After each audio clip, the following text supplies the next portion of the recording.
What's going on? Have you guys talked about time of possession after these last two games in the Sunday meetings? And it's been pretty lopsided. Oh, yeah. No, we have to possess the ball better. That's what happens when you go 3 and out, or, you're trying to mix tempo in there, and you can't convert on third down. But, yeah, we talk about everything. But time of possession, that's kind of an overrated stat. Yeah. Okay. I mean, in the end, you gotta stop them on defense, and you gotta convert third downs. You know what I mean? I don't look at time of possession. I look at turnovers, catastrophic turnovers, missed tackles, things like that. Coach, any thought to switching quarterbacks this week, or still roll with Dylan? Yeah, we're just gonna keep going the way we're going, and keep fighting. And we know what's going on here in this program, and that's what we're gonna do. Keep going. Coach, halfway through the season, just if you could give a stats report on recruiting. I know, especially with this regional rivalry game, how important this game is for recruiting. Yeah. Just if you could give a report on I think recruiting's going real well. Yeah. Guys realize they have an opportunity. The record's not great. The last 2 games haven't been great, but they realize that this is a special place. This is a great school. They can get a great education. I think in the class of 26, I want to say we have upwards of 25 commitments. We in the class of 27, I don't know, 4 or 5 at this point, which is pretty good at this point. Feel good about where we're at. Can't really talk about the specific guys, obviously, because I guess that's that'd be a rule violation. Which think about that. Think about the different rule violations. And just a quick follow-up, a lot of true freshmen kind of played in this past Saturday. Yeah. Just how important as far as recruiting to get players that can be like immediate impact players. Yeah, no, I think that's one of the things that we talk about, that relative to graduation or, obviously injuries, you're going to have a shot to play here. We've got this 25 class. We feel very, very good about. You're exactly right, Mac. They're getting a lot of playing time. Whether it's Robert Smith on offense, then you look over on defense. There's a lot of guys: Omarion Davis, Marcus Upton, Ashton Cunningham, T.J. Green, Micah Ameti. I mean, there's a lot of really good football players, but they're young, and so you're gonna, go through the lumps a little bit of playing those guys. But they're very good football players, and we're excited about them. And then that's part of what we say to the 26 class, because a lot of guys will be leaving. Mm-hmm. And so how do you replenish that? So it takes a long time to develop a program. I don't know if you guys know that, but it takes a long time. It doesn't happen in 2 years. The sky is falling to everyone outside of this program, but not to anyone inside the program. I'm talking about the people in the team meeting room. The sky is not falling. We got great kids that care about Boston College, that play their asses off. We got coaches working day in and day out to get it right. Outside of the program, sky's falling. Inside that team meeting room, nobody believes that. We're going to go out and we're going to play our asses off on Saturday against a very good UConn team, very well coached. But that's what we believe. Jordan McDonald, wondering what he has to do to get on the field more. It seems like he's been productive when he's out there. Yeah, no, I mean, Turbo's doing a good job, so it's hard. Jordan's had an ankle injury last week, so, again, that's something that we had to watch during the week. But, I do see a spot for Jordan to play more, no doubt about it. Yep. I guess just following up to that last point. Yeah. Inspiration's thrown. Follow up as much as you want, Graham. I'm here all day for you. Go ahead. What do you got? Well, inspiration's thrown out a lot in just sports in general, the word. And Yeah. I'm just wondering kind of where inspiration keeps coming from during a season like this. Are you kidding me? We show up every single day. I'm inspired by the players. Every day, they're ready to meet at 8 a.m. They're in the building at 5:30, 6 a.m. If they're injured, they're getting treatment. If they're not, they're in a meeting, or they're getting breakfast. And then they're ready to go in a team meeting.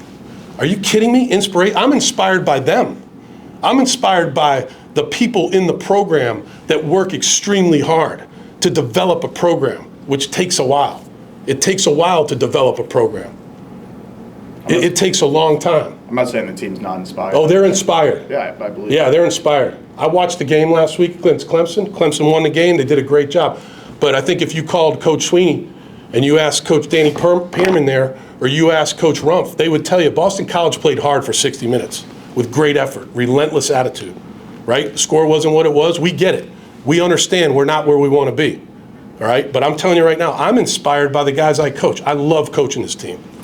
going back to UConn, just have you ever crossed paths with Jim Moore at all? You know, not really, Kevin. I mean, he's a good guy. I have a lot of respect for him. Obviously, him and his dad, great football family. I haven't really crossed paths with him. I saw him at a banquet, I think this past winter up in up in Boston. But not really. I have a lot of respect for him, though. I know he's a great football coach. He's done a great job there. They're a very tough team. They do a lot of different things. It's going to be a big challenge for us. But again, like I told Graham, you know, we're going to show up. We'll be there. We will be there on Saturday. And just on that quarterback, Joe Fagnano, what have you seen out of him? You know, he's good. He's an accurate passer. He can run. He has command of his offense. He does a good job of, you know, making sure that guys are lined up, and he executes the offense pretty well. So I think he's a challenge, no doubt about it. I think a lot of people think that BC should automatically win this game because it's UConn, but UConn's very good. What would you say to that? I'd say that's ridiculous. Yeah.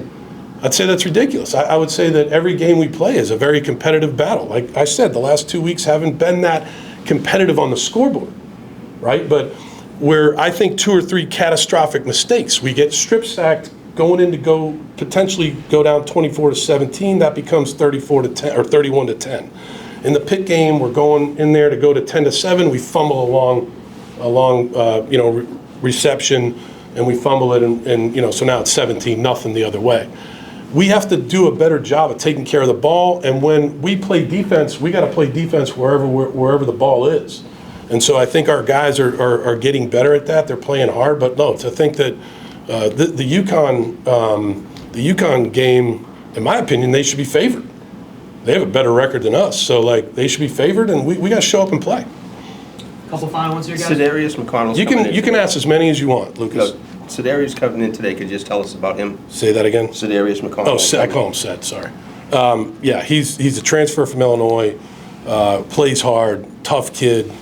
Not the biggest guy in the world. He's not small, but he's not the biggest guy in the world. So, does a great job of taking on double teams. Adds some pass rush value inside. Tough kid. Yeah, love coaching him. He's come a long way since we got here. KP's been leading the team Yeah. in tackles this year. He led the team last year as well. Just Yeah. when you watch tape on him, what do you see? Yeah, ACC DB of the week. Congratulations to him. He plays hard. We're playing him at, because of injuries, not an excuse. Because we have several injuries on defense, we have to play him at linebacker. So he plays linebacker, and then in different packages, he plays safety. In other packages, he'll play nickel sometimes. Like, this guy's all over the field. Great football player, awesome guy, does everything we ask him to do. It's the same thing with Omar Thornton. It's the same thing with Carter Davis. Carter can play corner, play safety.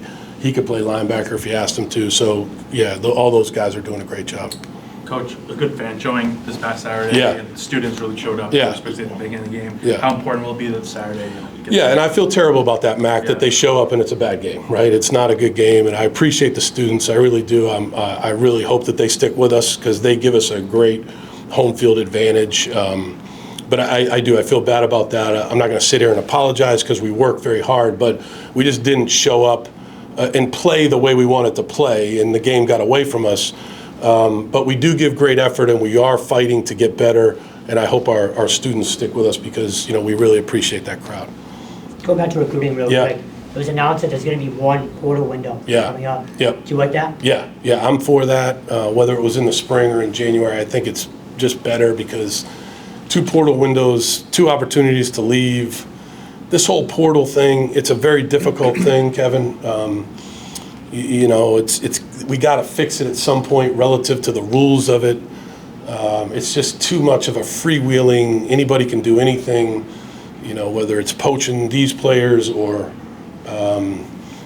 maybe not knowing enough about the guy that you're bringing in. Our portal guys are awesome guys. They're great dudes. But giving it like more time, I don't know. I don't know the answers to it, but I know that a 1 window is better than 2, in my opinion. I think we've asked you this before. Yeah. You said, and obviously, like you said, it takes a long time to build a program. Yeah. Under. I'm not saying 10 years, No, Greg, right, just so you right. know. I think longer than 19 games, though. I was just wondering kind of if you think, since there's still guys on the team who are kind of from the Halfley era and Yeah. then a mix of some of your guys now, do you still think it's kind of like not fully No. just? No. I think everybody's bought in. No, I don't think that at all. I love every guy on this team. Everybody's bought in, no matter who they came under. I'm just talking about, and I want to be clear about this because that's a very good question. I'm talking about everybody does it different ways, right? The way Jeff Hafley did it was fantastic for Jeff Hafley. And I have tremendous respect for him. This guy's one of the best defensive coordinators in the NFL. So clearly he's a hell of a football coach. The way that we do it is, I don't even know how he did it. I'm just saying it takes a while to teach it, to teach the style of football you want to play, the culture you want to set. Everything from medical to operations to recruiting, academics, how we do things. It's just different. It doesn't make one better than the other. It does not make that. And the kids, the players, they all buy in. There's not one guy that I've had. I want to be very clear. I love every kid on this team. I really do. I want them to have success. I feel terrible when we don't have success because I feel bad for them.